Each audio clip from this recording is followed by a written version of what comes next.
우리가 계속해서 살펴보고 있는 것과 같이 예수님께서는 이 성전이 무너질 것을 말씀해 주고 계십니다.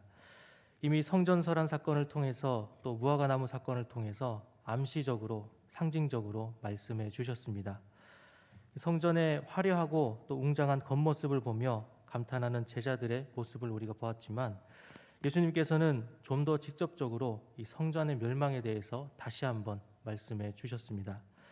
거짓 선지자들의 미혹, 또 난리와 난리의 소문, 민족과 나라 간의 갈등, 기근과 지진을 말씀하시면서 이는 출산의 고통과도 같은 재난의 시작이라고 말씀하십니다. 그 결과 성전은 무너지지만 새로운 성전인 예수 그리스도의 부활을 통하여서 이 땅에 교회들이 세워지는 것을 우리가 보게 됩니다.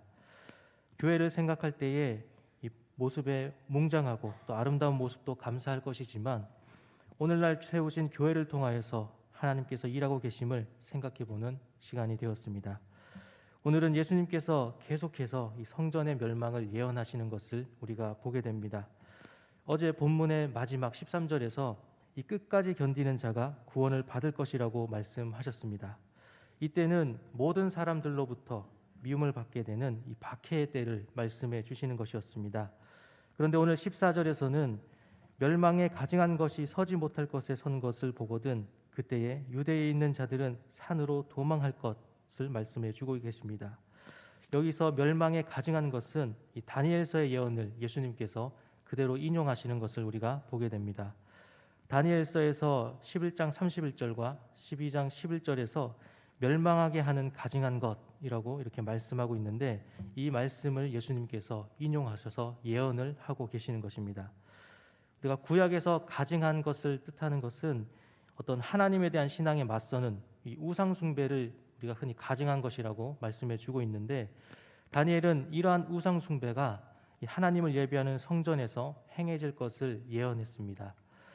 이 예언은 예수님이 태어나시기 전에 주전 167년에 이 안티오쿠스 에피파네스라고 하는 이 사람에 의해서 성취가 되게 됩니다. 그는 이 로마의 신인 제우스 신을 하나님의 성전에 들이고 와서 거기서 제사를 드리도록 하는 이러한 일을 하게 되는데 이 사건을 다니엘이 예언을 한 것이죠. 그리고 이 예언을 가지고 예수님께서는 다시 한번 성전에 우상 숭배가 있을 것을 예언해 주고 계십니다. 그러니까 정리하면 다니엘은 성전에서의 우상 숭배를 예언했는데 예수님은 이 예언을 인용하셔서 다시 한번 이 미래에 일어날 일에 대해서 예언하고 계신다라는 것입니다. 이미 예루살렘에서 일어났던 과거의 사건을 가지고 미래를 예언한 것이죠. 다니엘의 예언도 성취되었고 또 예수님께서 하신 이 예언도 70년에 이 로마가 함락되고 이 로마에 의해서 예루살렘이 함락되고 또 성전이 파괴되면서 성취가 되었습니다. 이러한 멸망의 조짐이 보일 때에 예수님께서는 산으로 도망하라고 말씀하고 계십니다. 산은 이 전쟁과 환란 때에 어떤 도피할 그런 피난처를 의미합니다. 예루살렘이 전쟁의 징조가 보일 때에 유대에 있는 이들은 그 성전이 하나님의 머무는 곳이라고 하는 그러한 생각을 가지고 있기 때문에 기존에 갖고 있던 그 신념을 계속 유지한다라고 한다면 성전을 떠나지 못하고 결국은 그 전쟁 가운데서 죽게 될 것이죠. 그래서 예수님께서는 산으로 도망하라라고 말씀합니다. 말씀드린 것처럼 성전 중심의 생활을 하고 있는 유대인들에게 있어서 성전 멸망에 대해서 말씀하시는 것도 굉장히 충격적인 일이지만 성전을 떠나서 도망하라라고 하는 건 역시도 유대인들에게 있어서는 굉장히 충격적인 그러한 말일 것입니다. 그러나 예수님께서는 성전을 떠나라고 분명하게 말씀해 주고 계십니다. 이 15절과 16절에서는 지붕 위에 있는 사람과 밭에 있는 사람에 대해서 말씀하고 계십니다. 지붕 위에 있는 사람은 집으로 들어가지 말고 또 밭에 있는 자는 그 뒤로 돌아가지 말라라고 말씀하고 계십니다. 우리가 흔히 생각을 할 때에 전쟁이 나게 되면 집에 얼른 들어가서 그 당장 필요한 생필품을 가지고 도망가는 것이 우리가 흔히 할 수 있는 정상적인 생각이겠지요. 지붕 위에 있던 사람들은 집으로 들어가서 생필품을 챙기려 할 것이고 밭에서 일을 하기 위해서 그 겉옷을 벗고 있던 자들은 당장 그 겉옷을 다시 입고서 어떤 피난 갈 그런 준비를 하는 것이 우리가 흔히 생각하는 그런 모습일 것입니다. 그런데 예수님께서는 이런 기본적인 일마저도 포기하라고 말씀하고 계십니다. 겪게 될 전쟁과 환란이 그만큼 급하게 일어나게 될 것임을 말씀해 주고 있는 것이죠. 또 예수님께서는 아이벤 자들과 젖먹이는 자들에게는 화가 있을 것이라고 말씀합니다. 임신한 여인과 아기들은 이 환란의 때에 있어서 가장 어떤 안전에 있어서 취약한 사람들입니다. 그래서 피신하는 데 있어서 가장 이동하기 어려운 자들이기 때문에 큰 피해를 볼 수밖에 없는 자들이죠.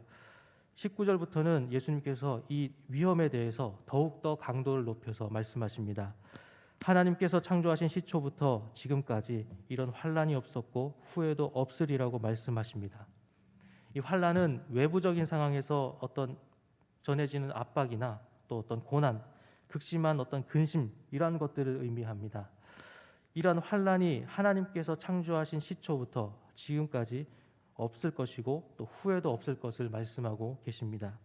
이 환란이 주는 무게, 고통의 무게가 그만큼 클 것이다라는 것이죠. 예수님은 말씀대로 성전이 완전히 무너질 것이라고 말씀하셨습니다. 이것이 이 유대인들에게 있어서 아주 그만큼 큰 긴박하게 이루어질 것이고 또 겪게 되는 그런 어떤 고난과 환란이 클 것이다라는 것을 예수님께서 강조해서 말씀해 주고 계시는 것입니다. 예수님의 말씀하셨듯이 성전이 정말로 무너지게 되었고 또 주님 말씀하신 대로 이 환란의 날이 또 오게 되었습니다. 그리고 이러한 마지막 때에 표징이 있을 것을 말씀해 주고 계시는데 이 자칭 그리스도, 거짓 선지자와 거짓 메시아가 있을 것을 역시 또 말씀해 주고 계십니다.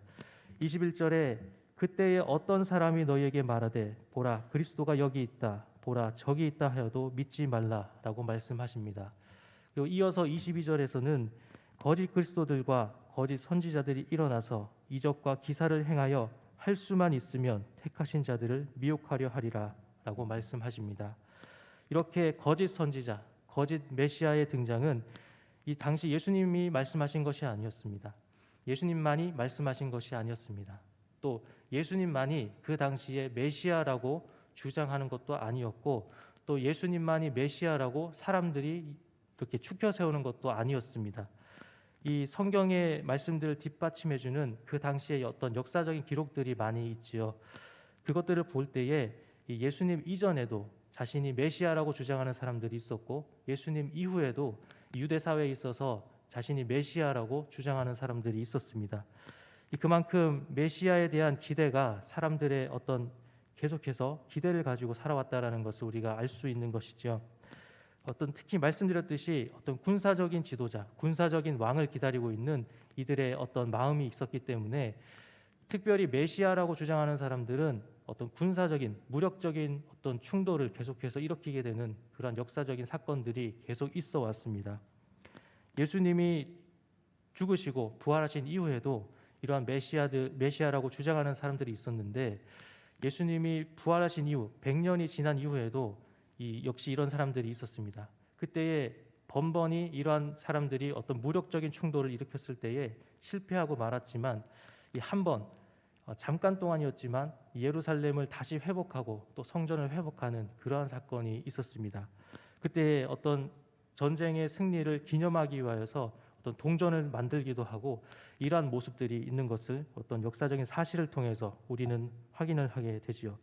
이렇게 성전의 멸망 전과 후에 거짓 그리스도와 거짓 선지자가 있을 것을 예수님께서 말씀해 주시는데 이렇게 말씀하시는 이유에 대해서 23절에 말씀해 주고 있습니다. 너희는 삼가라 내가 모든 일을 너희에게 미리 말하였노라 라고 말씀하십니다. 이 거짓 그리스도, 거짓 선지자들이 활동을 할 때에 많은 유대인들이 이들을 따르면서 성전의 회복을 위하여서 동참하게 됩니다. 그런데 그리스도인들은 그 전쟁에 참여하지 않았습니다. 그로 인해서 같은 유대인들로부터 이 많은 박해를 받는 그러한 일들도 있었습니다. 그리스도인들이 이 전쟁에 참여하지 않은 이유는 제가 좀 전에 말씀드렸던 것처럼 이 그리스도인들은 이미 그리스도가 누구인지 알고 있었기 때문입니다. 메시아가 누구인지 알고 있었기 때문입니다. 그리스도인들에게 있어서 이들은 거짓 메시아이신 것을 알고 있었기 때문에 이들을 따를 이유가 없었습니다. 그래서 예수님 전과 후에 있던 이 거짓 메시아들을 메시아라고 주장하는 자들을 예수님의 제자들 그리고 그리스도인들은 따라가지 않은 것이죠. 예수님께서는 이러한 일들이 그의 제자들과 그리스도인들에게 있을 것을 미리 아시고 거짓 선지자와 메시아에게 미혹되지 않도록 모든 것을 미리 말씀해 주신 것입니다. 오늘 말씀을 정리합니다. 오늘은 예수님께서 계속해서 성전의 멸망에 대해서 그리고 그때에 일어날 일들에 대해서 예언하시는 것을 보았습니다. 성전의 멸망은 이 유대인들에게 있어서 절망적일 수밖에 없는 것이죠. 하나님이 계시는 곳이라고 하는 이 상징적인 의미가 있기 때문에 성전이 무너지는 것은 하나님이 자신들을 떠났다라고 하는 그러한 상실감을 느끼게 되었을 것입니다. 그러나 이 그리스도인들에게는 성전의 멸망이 가슴 아픈 일이 될지라도 그것이 절망하며 좌절하기만 해야 하는 그런 회복할 수 없는 일은 아니었습니다. 예수 그리스도께서 3일 만에 죽음에서 부활하심으로 새로운 성전으로 세워지셨기 때문입니다. 따라서 거짓 메시아와 거짓 선지자들이 성전을 다시 회복하는 일들에 참여하지 않은 것을 우리가 보게 됩니다. 같은 유대인들로부터 박해를 받더라도 참여하지 않은 것을 우리가 나눴습니다. 왜냐하면 이들에게는 예수 그리스도가 있었기 때문입니다.